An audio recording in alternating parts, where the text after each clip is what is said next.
السلام عليكم ورحمة الله. وعليكم السلام ورحمة الله وبركاته. እሺ አንድ ሁለት ጥያቄ ነበር እና በዘር ዙሪያ ነው እና ሸክላ ሰሪ ፋቂ ምናምን የሚባሉ የሆነ ገለልተኛ የሚደረጉ ዘሮች አሉና እነዛን ገለልተኛ ማድረግ ወይም ደግሞ እነሱን ማግባት እንዴት ይታያል?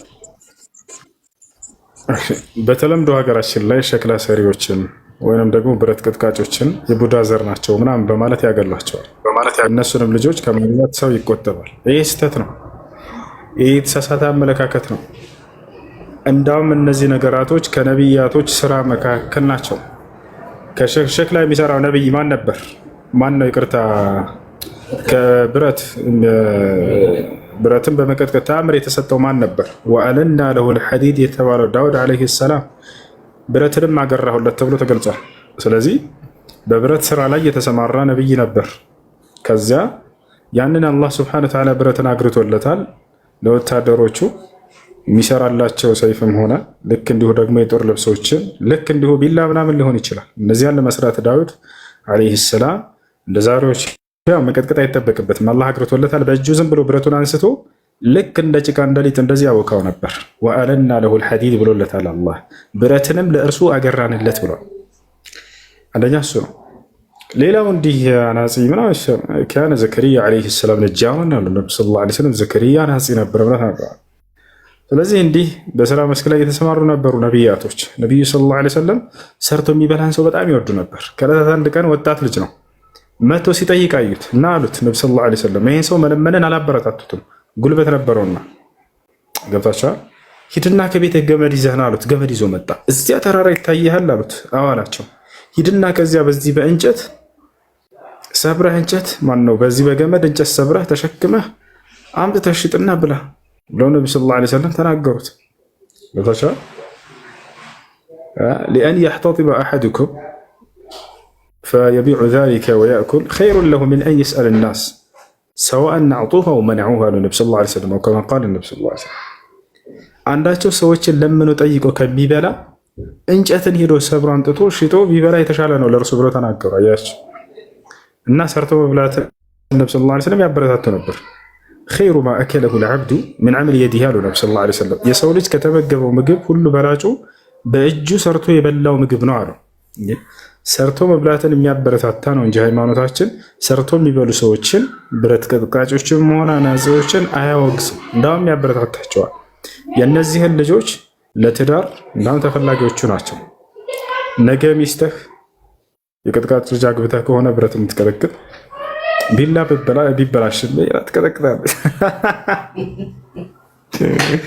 እና ሙያ ያላቸው ሴቶች እናም ተፈላጊዎች ናቸው መሆን ያለባቸው። እነዚህን ማግለል ተገቢ አይደለም፣ ከኢስላም አይደለም።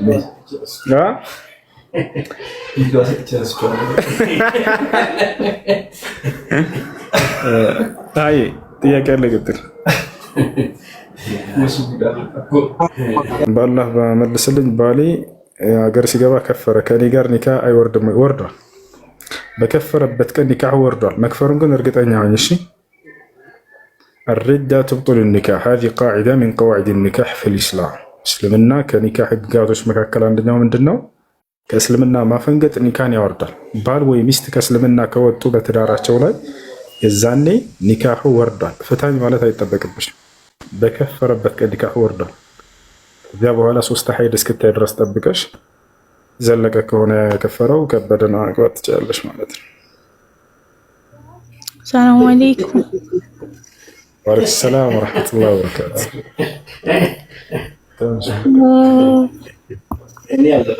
ባልተቤቴ እኔ መጀመሪያ እዚህ ዱባይ እየሰራሁ እንዳለ በጣም ጥሩ ቤት አልነበርኩም እና ዱዓ አድርጎ ረመዳን ሳይደርስ 10 ቀን ልጾም እሷን ከዛ ከቤት ካወጣህልኝ ብሎ ነይቶ ነበርና እና ያ ስለተሳካህን መጾም ስላልቻለ ብር መክፈል እችላለሁ ወይስ አልችልም? ሰደቃ ምንድነው መጾም ያልቻለው? ነዝር ግዴታ የጾም አይነት ከሚባሉት መካከል ነው። ነቢያችን ሰለላሁ ዐለይሂ ወሰለም ሐዲስ ላይ ሲናገሩ መን ነዘረ ቢሸይኢን ፈልዩፊ አሉ። የሆነን ነገር ለአላህ የተሳለ ሰው ያን ስለቱ ሊፈጽም ብለው ተናግረዋል። ለምሳሌ አንድ ሰው የሆነ ነገር ፈለገና አምላክ ያላህ ሆይ ይሄ ከተሳካልኝ እንዲህ 10 ቀን እጾማለሁ ካለ ያ የጠየቀው ነገር ከተሳካለት ያንን ጾም መጾም አለበት፣ ግዴታ ነው። በምንም መቀየር አይችልም። ነገር ግን ያ ሰው በጤናው ላይ ችግር ካለበት ካልሆነ በስተቀር የዛኔ ታሞ ከሆነ ለመጾም ካልቻለ እስኪሻለው ድረስ ጠብቆ ከዚያ በኋላ ይጾማል። ሁለተኛው ደግሞ የህመሙ አይነት ለዘላለም የማይሻለው ከሆነ በጤናው ላይ ችግር ፈጥሮበት ከሆነ በፍጹም የማይሻለው ከሆነ የዛኔ ነው ከፋራ ማውጣት የሚችለው። ካልሆነ ግን መጾም ከቻለ መጾም አለበት።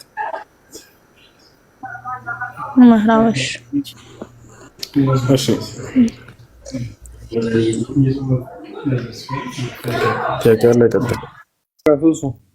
ሰላም ወራህመቱላሂ ወበረካቱ። ጥያቄ ነበረኝ። ስለ ጁማ ሰላት ነበር። የጁማ ሰላት አሁን አንድ ረካ ካለቀ በኋላ ከደረስኩኝ ዙሩን ነው መስገድ ያለብኝ ወይስ እንዴት ነው? እሺ የጁማ ሶላት አንድ ረካ አልፎ ሁለተኛው ረካ ላይ ከደረስኩኝ ጁማ ነው የምሰግደው ወይንስ ዙሁር ነው የምሰግደው ይላል። ሁለተኛው ረካ አጊተህ ከሆነ አንድ ረካ ብቻ ነው የምትጨምረው፣ ጁማን አጊተሃል። ነገር ግን ሁለቱም ረካ አልፎ ተህያ ላይ አካባቢ ከሆነ የደረስከው አራት ረካ ዙሁር ነው የምትሰግደው። ነገር ግን አንዱ ረካ አጊተህ ከሆነ خلاص ሶላቱን አጊተሃል። قال النبي صلى الله عليه وسلم من أدرك ركعة فقد أدرك الصلاة። ከማንኛውም ሶላት ላይ አንድን ረካ የምትሆን እንኳን ካገኘ ሰውየው ሶላቱን እንዳገኘ ይቆጠራል ብለዋል። فإذا سلم الإمام فليقوم وليتم ما فاته። ነብዩ ሰለላሁ ዐለይሂ ወሰለም ምናሉ ኢማሙ ልክ ሲያሰላምት ጊዜ ያ ሰው ይነሳና ያለፈውን ይምራ ብሎ ተናግሯል። ይሄ ነው። እሺ ሁለቱም አልፎ ከሆነ ዙር አራት ረካ ነው። ሽክራን። እሺ ሻሃዳ የሚላለ ኮሜንት ላይ አስገቧቸው። ወአለይኩም ሰላም ወራህመቱላሂ ወበረካቱ። አንዲ ባይ ውትድርና ቤት ነበርኩና 4 ዓመት አልጾምኩም። እንዴት ነው ማረገው? ምን አልሽኝ? ውትድርና ቤት ገብቼ ነበርኩ። ከዛ 4 ዓመት አልጾምኩም። አሁን ግን ወጥቻለሁ። አንቺ ወታደር ሆነሽ? አዎ በጌታ ስም ስንት ሰው ገደልሽ?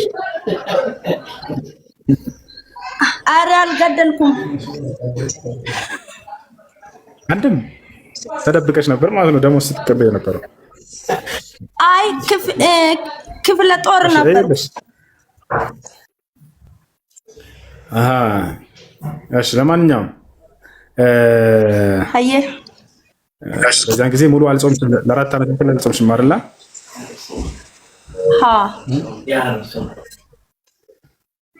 እሺ እንግዲህ የ4 ዓመት ጾም ማለት 4 ወራት ናቸው።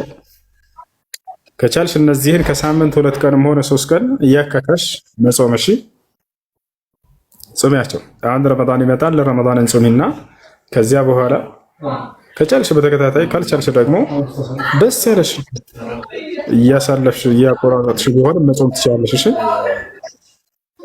እሺ አመሰግናለሁ። ተበረከቱ እንዴናችሁ? አማን ነው። ወሰላም ወራህመቱላሂ ወበረካቱ። ያ ቡሽራ እንዴት ናችሁ? ሁላችሁም ሰላም ነው? አለን ሰላም አልሐምዱሊላህ። ማን ነው አለን? የሆነች ጥያቄ ጠይቃኝ ነበር። እንደውም እሱን ጋር ላይ ቶሎ ብያ ነበረ። እንትን ስለ ኒካ ነው። በፍርድ ቤት አግብተን ነበር እዚህ ዱባይ ማለት ነው አለች። እና እሱ ይቻላል ወይስ አይቻልም ተወዛግቤያለሁ እያለች ነው። እና እሱን ለመጠየቅ ነበር የመጣሁት። አቤት። ኒካህ 4 አካሎች ሊሟሉበት ይገባል። አንደኛ ልጅቱን የሚያገባት ሰው መገኘት አለበት። ሁለተኛ የልጅቱ ወኪል ወይንም ወልዩዋ መገኘት አለበት። ሶስተኛ እና አራተኛ ሁለቱ ሻሂዶች መገኘት አለባቸው፣ ምስክሮች፣ ማስረጃ። ቃለ ነብዩ ሰለላሁ ዐለይሂ ወሰለም ላ ኒካሐ ኢላ ቢወልይን ወሻሂደይኒ፣ ኒካህ የለም ጋብቻ የለም በወኪልና በምስክሮች ካልሆነ በስተቀር ብለው ተናግረዋል። እነዚህ ካልተገኙ ኒካህ ውድቅ ነው። ቅድም ጠይቆ የነበር ልጁ መሰለኝ ደውሎ ከዱባይ ይህን ጥያቄ ልጁ እና 2 ምስክሮች ሻሂዶች ቀርበዋል ወይ ስለው ጊዜ አይ አልቀረቡም ብሎኛል። አያችሁ ታዲያ እንዴት ነው የሆነው ስለው እኔም በሷ አፈራረሙንና በቃ ተጋብታችኋል ነው ያሉና፣ ይሄ ኒካህ አይደለም። ይሄ ኒካህ አይደለም። የሸሪዓ ፍርድ ቤት ቃዲው ዝም ብሎ አጋብቻችኋለሁ ማለት አይችልም። 2 ምስክሮች መገኘት አለባቸው።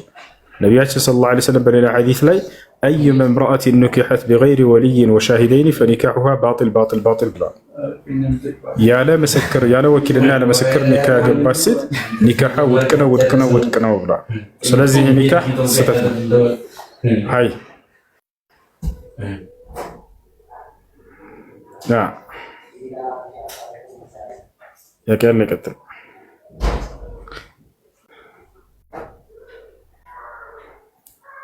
السلام عليكم. وعليكم السلام ورحمة الله وبركاته.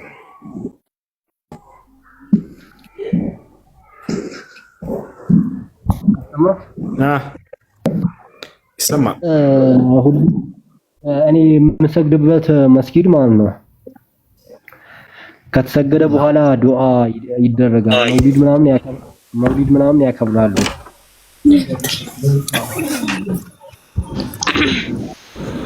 ልጆች ከሚረብሽ ቦታ ራቅ ስትገቡ ይሰማል። እሱ ይሰማል።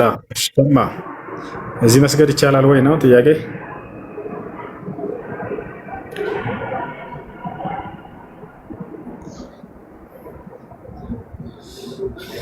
እሺ የገባችሁ ሰዎች ጥያቄ አላችሁ?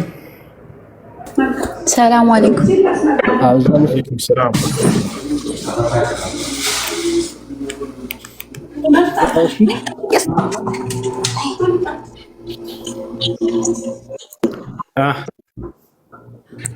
ሄሎ እኔ ጠይቄ። ሰላም አለይኩም።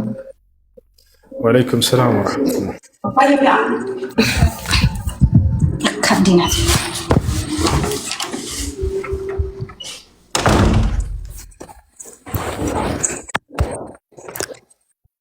ስለ ኒካህ ነበር ሁሱ። እሺ እህቴ ኢትዮጵያ እያለች ሸሪዓ ፍርድ ቤት ፈቷት ነበረ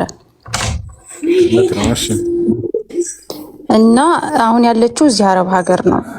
ግን ሸሪዓ ፍርድ ቤት ፈቷት ሌላ ሰው የማግባት እድል አላት ማለት ልጁ በህይወት አለ። እምቢ ብሎ ነው አልፈታም ብሎ ባል እምቢ ካለ ፍች የሚያስጠይቅ አሳማኝ ምክንያት ተገኝቶበት እምቢ አልፈታም ካለ የዛኔ ሸሪዓ ፍርድ ቤት የመፍታት ስልጣን አላቸው። ኒካህ ይወርዳል። ኒካህ ይወርዳል አይደል? ባል አሳማኝ ምክንያት ተገኝቶበት ፍች ጠይቃው ሚስት አልፈታም ብሏት እምቢ ብሎ ከሆነ ከዚያ በኋላ ሸሪዓ ፍርድ ቤት ኒካሁን አውርዶት ከሆነ ኒካሁ ይወርዳል። እሺ ሌላ ጥያቄ ነበረኝና የምንሰራበት ሴትየይቱ አህለል ከይር ነች። እኛ ጓደኞች ያለን 3 ጓደኛሞች እና የሚመጣ ነገር አለ ከውጭ ለሰው የሚሰጥ ለሷ የሚመጣላት ቃል ያኔ ስጪ ተብላ እና ለሚስኪን ለየቲም ለተቸገሩ ስጪ ተብላ እቃዎች ይመጣላታልና ከዛ ውስጥ እኛ የምንፈልገውን ነገር ብንወስድ ሐራም ይሆናል? አሳውቋትና እንትን ትላላችሁ ትወስዳላችሁ። እኛም ያስፈልገናል እኛም ፈልገዋለን በላቸው። አረቦች ጣጣ የላቸውም። ለእናንተ የሚያስፈልግ ከሆነ ከማንም በላይ ቀድሞ የሚሰጠው ለእናንተ እንደሆነ ስለሚያውቁ ይሰጧቸዋል። የዛን አትደብቋቸው ምንም ነገር እዚያው ሀላፍትና ሰጥተዋቸው ከሆነ ጓደኛ የቲም አሳዳጊ ናት። ያኔ እሷም ሳትነግራት ብትወስደስ እሷም ተጠያቂ ትሆናለች? አንድ ነው መልሱ። እሷ ለድሃ ስጡ ብላችሁ ከሆነ እናንተን ሀላፍትና ሰጥታችሁ ከሆነ የዛኔ ድሃ አካል ከመካከላችሁ መውሰድ ይችላል። ችግር የለውም።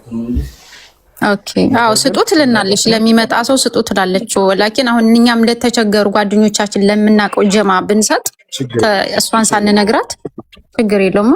ጨረሽ ጥያቄ? ያው ችግር የለውም። شكرا. مرحبا. وعليكم السلام.